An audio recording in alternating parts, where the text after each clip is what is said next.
आज दीपावली दिवशी सुद्धा असंख्य फोन येत आहेत। यावरून किती समाज घरातल्या गोष्टींशी लढत आहे किंवा ते प्रसंग किंवा त्या अडचणींशी लढत आहे याची कल्पना येते। मी अनेक वेळा सांगतो की आपली फोनवर प्रत्येकाचं डिस्कशन होऊ शकत नाही, त्यासाठी आपल्याला अपॉइंटमेंट घ्यावी लागते, कारण की 1000-1200 कॉल येतात दिवसभरात। थोडे मलाही समजून घ्या।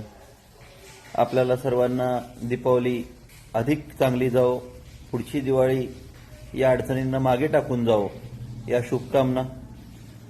दिवाळीनंतर अनेक केसेस होताना आपण पाहतो, कारण दिवाळीनंतर किंवा दिवाळीमध्ये आलेले पाहुणे अशा केसेसचा सल्ला देतात। त्यामुळे आपण आपल्या कारवाईला मागे पडू नये हा पुन्हा एकदा रिपीटेड सल्ला तुम्हाला देतो आणि आपल्या सर्वांना दिवाळीच्या शुभेच्छा देऊन आपली रजा घेतो। जय हिंद, जय महाराष्ट्र, हॅपी दिवाळी।